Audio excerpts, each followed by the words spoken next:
Hello guys, আসসালামু আলাইকুম। আপনারা দেখছেন টেক বাংলা 87, সঙ্গে আছি Masud Parvez. Microsoft Office Excel course in Bangla. ঘরে বসে কম্পিউটার শিখুন কোনো প্রকার ঝামেলা ছাড়া। মাইক্রোসফট অফিস এক্সেল টিউটোরিয়াল 25তম পর্ব। এই পর্বতে আমরা শিখব কিভাবে একটি ফাইলকে লক করে রাখা যায়। ফাইলটি লক করতে গেলে কিভাবে লক করবেন পুরো বিস্তারিত আলোচনা করব। তো যারা আমার পূর্বের ভিডিওগুলো দেখেন নাই, পূর্বের ভিডিওতে আমি দেখিয়েছিলাম কিভাবে একটি ফরম্যাটকে বা একটা শিটকে কিভাবে লক করে রাখবেন। তো আমরা ফাইল লকটাকে আমরা দুই ভাগে করতে পারি, একটা হচ্ছে প্রোডাক্ট শিট হিসাবে করতে পারি, আর একটা পুরো ফাইলটাকেই লক করে রাখতে পারি। তো একটা একভাবে করলে আপনি এই প্রোডাক্ট ফাইলটা আপনি দেখতে পারবেন কি কি আছে, বিস্তারিত দেখতে পারবেন, কিন্তু কোনো কাজ করতে পারবেন না। আর যদি প্রোডাক্ট শিট হিসাবে করেন, পুরো ফাইলই লক করে রাখেন, পুরো ফাইল লক করে রাখলে এই ফাইলটা ওপেনই করতে পারবেন না। তো কোনটা কিভাবে করবেন পুরো বিস্তারিত আমি দেখাবো।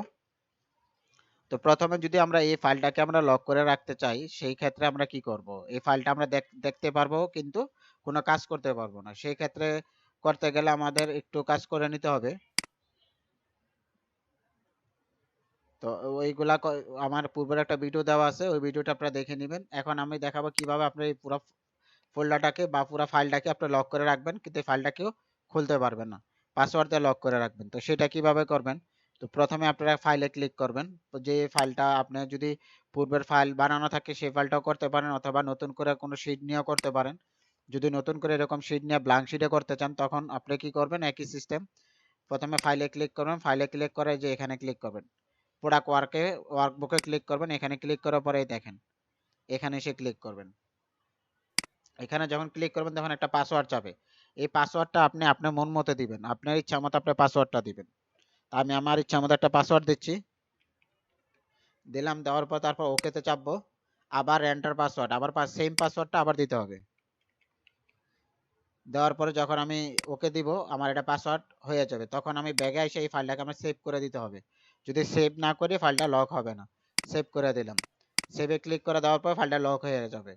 এখন যদি আমি অন্য একটা শিটে আসি, এখন যদি এই শিটটাতে ক্লিক করতে চাই, শিটটা কিন্তু ওপেন আছে। যখন নতুন শিটে আসবো, এই ফাইলটাকে যখন আমরা ক্লোজ করে দিব, তখন এই ফাইলটা যখন ওপেন করবো, তখন এই ফাইলটা কিন্তু ওপেন হবে না। তো সেই ক্ষেত্রে কিভাবে করবেন সেটা আমি দেখাচ্ছি।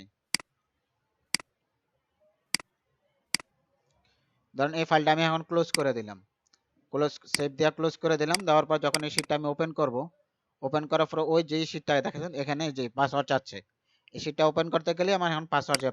যে পাসওয়ার্ডটা দিয়েছিলাম সেম পাসওয়ার্ডটা দিয়ে ওকেতে চাপতো। দেন ওকেতে চাপার পরে দেখেন এই ব্ল্যাঙ্ক শিটটাকে আমি ব্লক করেছিলাম, ব্ল্যাঙ্ক শিটটা চালু হয়ে গেছে। আবার যখন আমি অন্য একটা ডেস্কে বা অন্য একটা ফাইল আমার করা আছে, ধরেন এই ফাইলটা আমার করা আছে, এটাকে আমি এখন লক করব, সেটা কিভাবে করব? সেম একইভাবে করবেন। এটা কাজে ফাইলে আসবেন, এই শিটটাকে আমি ডিলিট করে দিই। আচ্ছা, এই শিটটাকে যখন আমি করব বা এই শিটটাতে করব, তখন আমি কি করব? এই শিটটা ওপেন করব। ওপেন করার পরে আবার একইভাবে ফাইলে ক্লিক করব।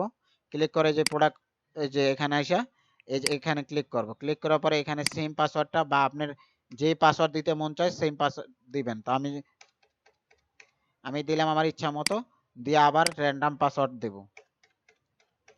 একই পাসওয়ার্ড দুইবার দিতে হবে, দিয়া ব্যাগে আসবো, এসে সেভ করে দিব।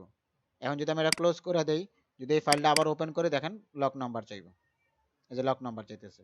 এখন যদি আমি লক নাম্বারটা দিয়ে দিই, লক নাম্বার দিয়ে ওকে চাপ দিই, দেখেন ফাইলটা ওপেন হয়ে গেছে। এখন মনে করেন যে আপনি এই ফাইলটা লক করলেন, এই ফাইলটা এখন আর আপনি লক রাখবেন না, বা আপনার লক দিতে দেওয়া লাগবে না। লকটা এখন এখন লকটা ডিলিট করতে হবে না। লকটা কিভাবে ডিলিট করবেন? সেই লকটা ডিলিট করতে বলে সেম ভাবে আবার ফাইলে যাবেন, এখানে আসবেন, আসার পরে এখানে ক্লিক করার পরে পূর্বে পাসওয়ার্ড চাইছে, পাসওয়ার্ডটা ডিলিট করে দিবেন, দিয়ে ওকেতে চাপবেন। ওকেতে চাপ দিয়ে ব্যাগে আসবেন, এসে আবার সেভ করে দিবেন। এখন যখন এই ফাইলটা কেটে দিয়ে আবার ওপেন করবেন, দেখেন আপনার লক নাম্বার চাইবো না।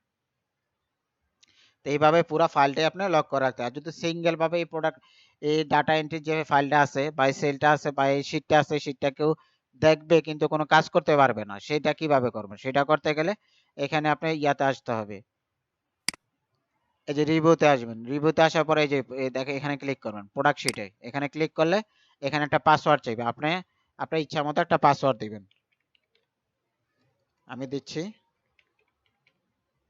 আমি আমার ইচ্ছা মতো দিলাম, আপনি আপনার ইচ্ছা মতো আবার সেম পাসওয়ার্ডটা আবার দিতে হবে। এখন এই ফাইলটা কিন্তু লক হয়েছে। এখন যদি আপনি এখানে যা কিছু লিখতে চান, দেন লিখতে পারবেন, মেসেজ দিয়ে দিবে। এখানে যদি কোনো কিছু করতে চান করতে পারবেন না, মেসেজ দিয়ে দেবে। তো এইভাবে আপনি এটা এটা আপনি দেখতে পারবে, সবকিছু করতে পারবে, কিন্তু এখানে এডিট করতে পারবে না। তো এটাকে আবার যদি আপনি আনলক করতে চান সেম ভাবে এখানে আসার পরে এখানে যে আনলকে ক্লিক করতে হবে, এখানে এসে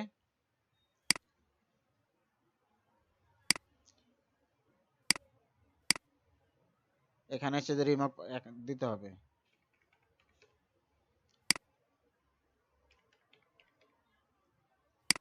এখন যদি আপনি কিছু লিখতে চান, দেখেন যাই লিখতে চান লেখা উঠবে।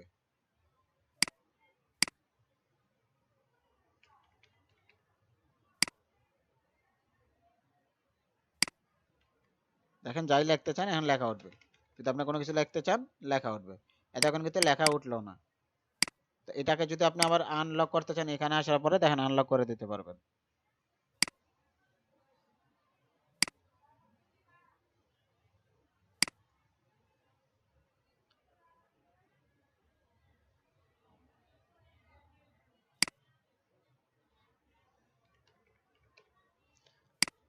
আনলক করে দিয়ে সেভ দিয়ে দিবেন, বাস।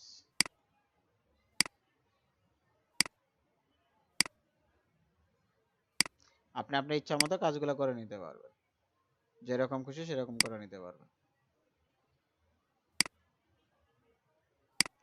তো এই ছিল আজকের ভিডিও। যদি আমার ভিডিওটা ভালো লাগে অবশ্যই আমার চ্যানেলটা সাবস্ক্রাইব করবেন, লাইক দিবেন, শেয়ার করুন। এই ভিডিও দেখার পরে যদি কোনো কাজ করতে কোনো প্রবলেম হয় বা কোনো কিছু বুঝতে সমস্যা হয় অবশ্যই আমার ভিডিওর কমেন্ট বক্সে কমেন্ট করে দিবেন। সবাই ভালো থাকেন, সুস্থ থাকেন। আল্লাহ হাফেজ।